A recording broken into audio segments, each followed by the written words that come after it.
Welcome to Brian Says, and welcome to the segments of IDOC or Not.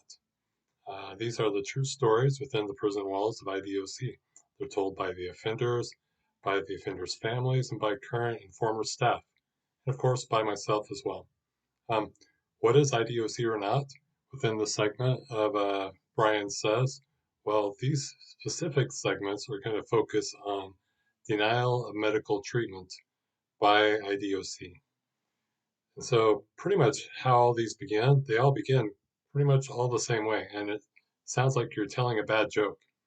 For instance, like a woman or a man enter a bar. Only in this case, a woman or man enter the office. So ideally, I'd like to tell them in a bit of a lighthearted kind of way, but I'll be honest, it's going to be kind of difficult because the subject matter is not just troubling, and in some ways it's horrifying, and it's also heartbreaking as well. And you have to consider that all of these stories that are being told and described, these are stories that are happening on the Idaho taxpayers' dollar. So it's got to be a joke, right? It's just got to be. But the reality is, unfortunately, it is not. And because it is not a joke, I have to be very cautious about the information that I provide. If I happen to provide any identifying information about those individuals, uh, it could put them and or their families at risk.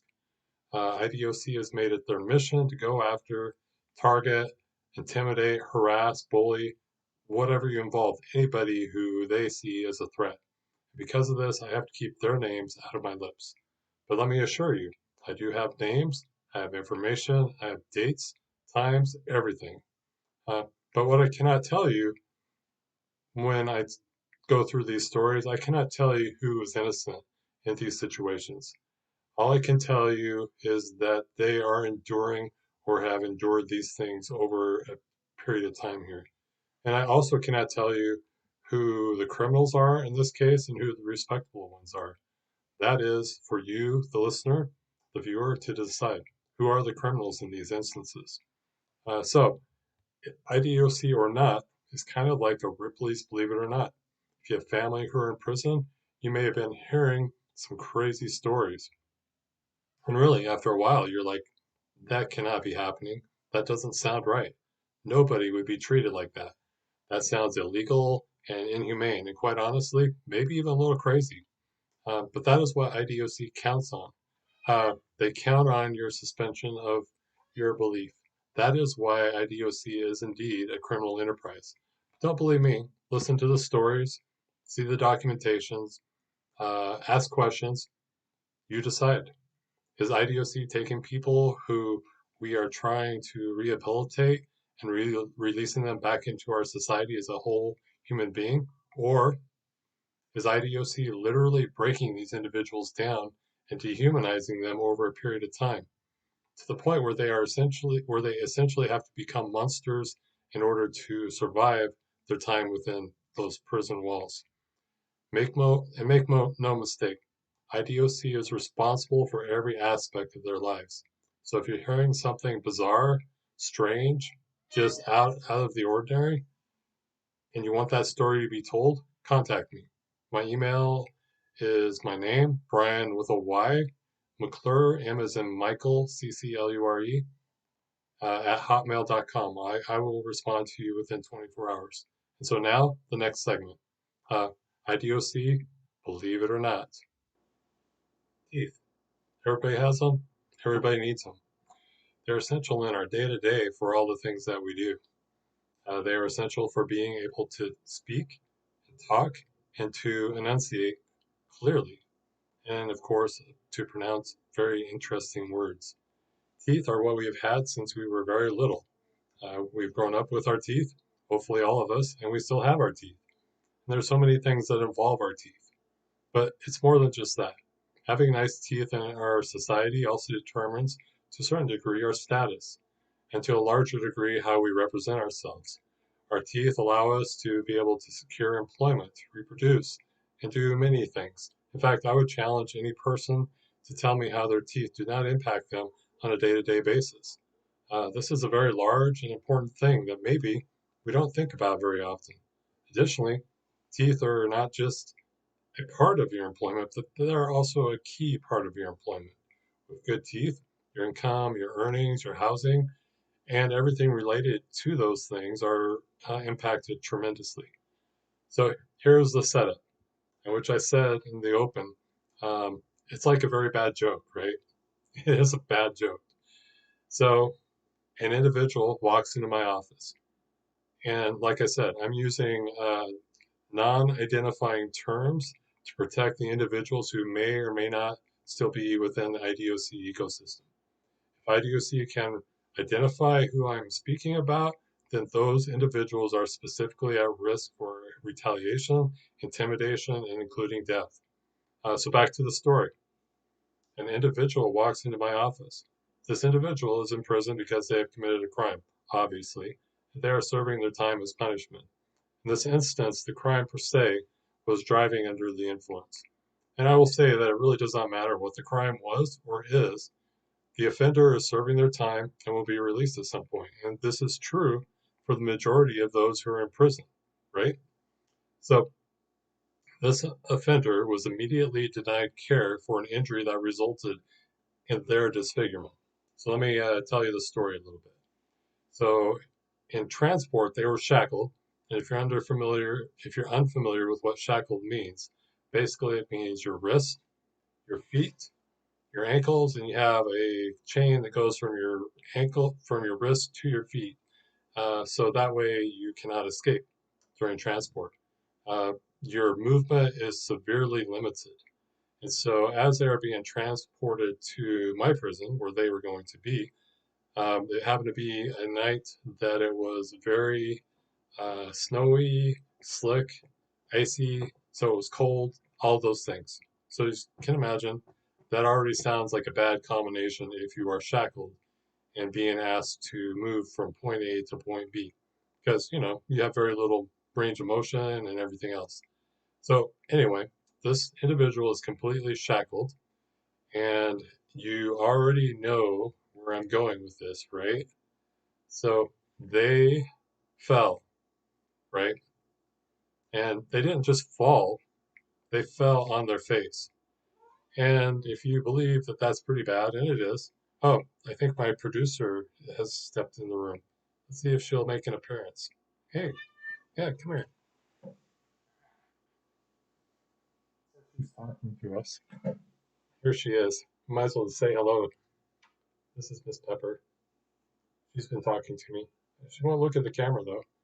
But anyway, there she is. She wants me to go take a nap, I think. But let's see, where were we? Um, oh, she fell on her face. This individual fell on their face. Talking about Pepper there. So when I met this individual, it was obvious there's trauma to their face, right? So I'm like, what happened? And then they smiled, and I saw they were missing a tooth. So I was like, okay, there's a story here. So they told me the story. Yep, they fell. They had no way to brace themselves. They just fell on their face. I was like, wow, okay. And so that was part of it. The other part was they're going to lose their other tooth because, yeah, it was only a matter of time. Both teeth were gone. So this individual was just like, this is crappy. I was like, yeah, that is crappy. And I think they also broke a couple ribs too. There's a couple things, but anyway, it's in a paper which you'll see. So it's like, okay, well, you have about 6 to 8 months. I'm not sure exactly how much time they had till they were going to leave, but they were going to be leaving fairly soon by IDOC time frames anyway. They weren't going to be there for years. They were on their way out, so to speak. So I was like, yeah, that should be enough time to take care of things. So you would think that somebody with an impending release, um, where they're going to go back into the public, where they're going to need to earn money, of course, to support themselves and secure housing, all those things, you would think that it would be important to IDOC, the state of mission, which would mean helping this person out, especially, because of what occurred. And of course, a smile does all of those things. So, what does this particular offender do for work? Well, they waited on tables. Yeah, there's your waitress right there. And so, um, I don't know how many of you have gone out to eat lately, but imagine you're going out to a nice dinner with your significant other or partner. You're sitting there, and your server rolls up to you, and they greet you, and they have this beautiful smile, but no teeth. Maybe like this. So go ahead and tell me you're not going to be judgmental about that person, your server. So now let's pretend for a moment that I was able to assist this individual and they got their teeth fixed and it was all done in a reasonable amount of time.